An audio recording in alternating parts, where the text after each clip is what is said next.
हमने बात की थी नंबर सिस्टम के बारे में। पहले हम लोगों ने डिजिट सीखा, उसके बाद हम लोग धीरे धीरे कर करके आगे बढ़ते गए और कंपैरिजन ऑफ नंबर्स को तीसरे क्लास में हम लोगों ने सीखा था, जिसमें हमने आपको बताया था कि नंबर्स को किस तरीके से कंपेयर करते हैं। ठीक है, इस क्लास में हम लोग एस्टिमेशन पे बात करेंगे। अब एस्टिमेशन होता क्या है, नंबर्स को राउंड अप कैसे करते हैं और राउंड अप होता क्या चीज है उसके बारे में बताते हैं। देखिए, अगर आप किसी का एग्जैक्ट वैल्यू नहीं जानते, जैसे कोई आपसे पूछता है, बाजार जा रहा है कि आज जो आलू कैसे केजी है, तो लोग क्या बोलते हैं कि 50 का होगा। क्या बोलते हैं, 50 का होगा, मतलब उसको एग्जैक्ट वैल्यू नहीं पता है कि कितना का है, 50 रुपए का है। ठीक है, वो उसको एग्जैक्ट वैल्यू नहीं पता है, 50 का होगा। ठीक है, लेकिन अगर उसका आलू का एग्जैक्ट वैल्यू अगर 54 रुपए है और ये आदमी कितना बताया है, 50 रुपए, मतलब यही जो 50 आया है यही अप्रोक्सीमेट वैल्यू है और यही राउंड ऑफ करने के बाद हमारा आता है। राउंड ऑफ करने का मतलब कि अगर मान लीजिए कि कोई सामान हम खरीद रहे हैं तो उसको क्या कहते हैं कि 44 रुपए का अगर सामान है तो उसको बोलेंगे कि चलो 40 लगा ला, इस तरीके से बोलते हैं ना, चलो 40 लगा ला।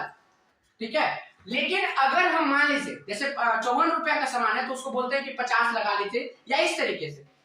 तो राउंड ऑफ का सीधा सीधा मतलब है कि आप अगर किसी भी सामान को खरीदने जा रहे हैं तो उसका अप्रोक्सीमेट वैल्यू ना होकर वो ऐसा वैल्यू होता है जिसपे हम उस सामान को खरीद पाते हैं, या उसका डिस्काउंटेड रेट भी बोल सकते हैं कि जो पूरी, जैसे अगर 54 रुपए का हम कोई भी सामान ले रहे हैं, 54 रुपए 55 रुपए, ठीक है, उस तरीके से, तो कोई बोलता है क्या कि आप 50 लगा लीजिए, 60 लगा लीजिए। हमेशा हम इस तरीके से डील करते हैं, जीरो में 60 70 80, इस तरीके से जीरो में डील करते हैं हम। ये इसमें डील नहीं करते हैं कि आप चलिए 65 लगा लीजिए, ऐसी डील नहीं करते। हम चाहते क्या है कि जीरो के पास आए, इसलिए जीरो के पास आना चाहते हैं क्योंकि अगर हम जीरो के पास आएंगे तो हमारा कैलकुलेशन बिल्कुल ही आसान हो जाएगा। अगर हम किसी नंबर में 10 से गुना करते हैं, ठीक है, तो 10 से गुना करने का मतलब कि हमारा कैलकुलेशन क्या हो गया है, बिल्कुल आसान हो गया है। लेकिन अगर हम किसी नंबर में अलग तरीके से, जैसे 10 से गुना नहीं करके किसी और से गुना करते हैं, मल्टीप्लाई करते हैं, तो फिर भी हम क्या चाहते हैं कि जीरो के पास ही आ जाए। अगर जीरो के पास हम नहीं आते हैं तो हमारा जो सवाल होता है वो बहुत ज्यादा क्या हो जाता है, कैलकुलेटिव हो जाता है, मतलब उस बहुत ज्यादा लेंथी हो जाता है और हम अलग अलग तरीके से उसको क्या कर सकते हैं, सॉल्व कर सकते हैं।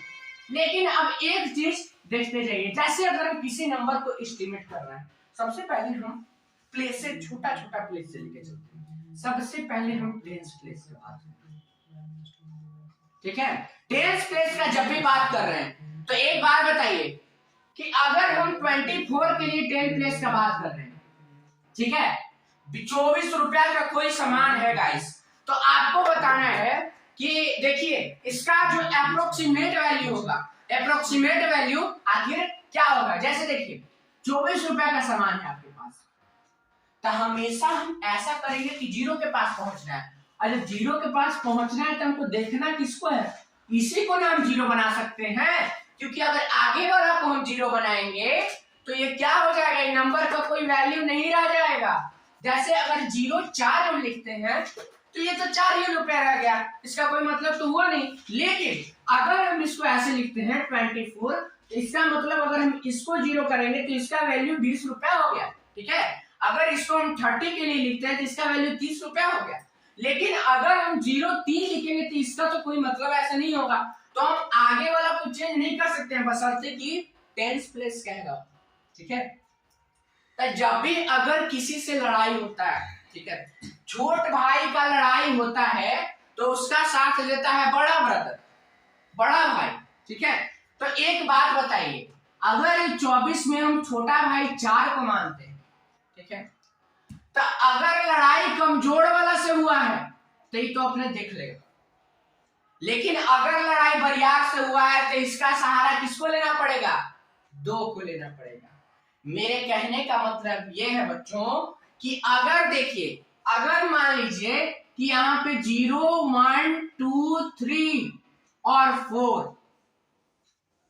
अगर आपके जब भी हम टेंस के लिए निकाल रहे हैं तो अगर वंस प्लेस पे 0 1 2 3 4, हम फिर से रिपीट कर रहे हैं कि अगर टेंस प्लेस के लिए निकाल रहे हैं किसी का राउंड ऑफ, और अगर 0 1 2 3 4 रहता है तो ई जो है छोटा भाई अपने देख लेगा। अपने देखने का मतलब कि ई 4 जो है कितना में बदल जाएगा, 0 में बदल जाएगा, और ये 2 का 2 ही रह जाएगा। मतलब बड़ा भाई का यहाँ पे कोई काम नहीं है। तो बड़ा भाई का काम नहीं है, या फिर सवाल में ऐसे ही पूछ सकता है कि 24 के नजदीक वाला जो 10 है वो कौन होगा। तो 24 के नजदीक वाला 10 का मल्टीपल कौन होगा, 20। ठीक है, तो एक बात बताइए, लेकिन जैसे ही इसका वैल्यू जो है 4 से बढ़ के ऐसे हो जाए 5 6 7 8 और 9, तब गाइस हम क्या करेंगे कि 5 6 7 8 9 जैसे ही वैल्यू इसका हुआ तब हम काम किसका आ जाएगा, इसका बड़ा भाई का काम आ जाएगा। तो बड़ा भाई अगर इसमें मान लीजिए कि अब छोटा भाई से काम नहीं चल रहा है, तो छोटा भाई तो ऑलरेडी क्या हो गया है, 0 हो गया है। ठीक है, तो अब काम किससे चल रहा है, बड़ा भाई से चल रहा है। तो बड़ा भाई तनी मनी बरियार होगा ना, तो जब भी इसको ऐसे करना है तो इसमें क्या जोड़ देना है, 1 जोड़ के लिख देना है। जब भी इसमें इसके आगे क्या लिखे, 5 6 7 8 या कुछ भी रहे तो ठीक है, वहां पे 4 लिखा हुआ था, 4 नहीं, अगर 5 6 7 8 9 में से कोई भी वैल्यू रहता है तो ये बड़ा भाई का काम शुरू हो जाएगा।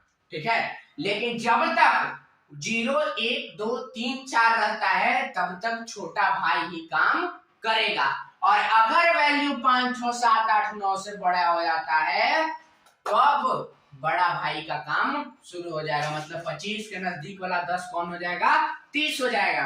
ठीक है बच्चों, अब देखिए एक बात आप बताइए, उसी तरीके से अगर हम 26 के नजदीक वाला पूछे तो कितना हो जाएगा। देखिए ये क्या है, 6 है, मतलब बड़ा भाई का काम आना चाहिए। छोटा भाई 0 हो गया तो बड़ा भाई एक बढ़ जाएगा, एक कदम बढ़ा दिया। ठीक है, चलिए 97 का बताइए। अब 97 में लोग सोचेंगे कि यार बड़ा भाई बढ़ाएंगे तो 3 डिजिट का नंबर हो जाएगा, तो इसमें डिजिट के बारे में सोचना नहीं है, इसमें बड़ा भाई को एक कदम बढ़ा देना है, नहीं तो छोटा मर जाएगा। समझे, तो आपको अगर इसमें 7 है तो छोटा भाई पिटा रहा है तो कितना हो गया, 0, और बड़ा भाई जो है 1 बढ़ जाएगा तो कितना हो जाएगा, टोटल 100 हो जाएगा।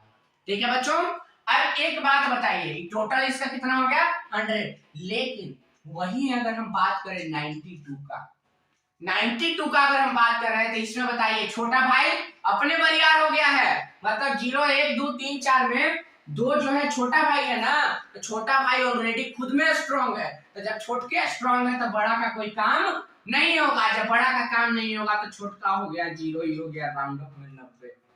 समझे, इस तरीके से बनता है। और अगर बड़ा भाई का काम आएगा तो बड़ा भाई 1 बढ़ जाएगा, और बड़ा भाई का काम नहीं आएगा तो क्या हो जाएगा, छोटा भाई 0 हो जाएगा और बाकी कोई चीज नहीं बढ़ेगा। ठीक है, या फिर इस तरीके से समझ सकते हैं कि एगो अच्छा भाई होता है, एगो बदमाश भाई होता है। तो अगर अच्छा भाई साथ देगा तो 1 बढ़ जाएगा, और खराब भाई साथ नहीं देगा तो सब क्या हो जाएगा, 0 हो जाएगा।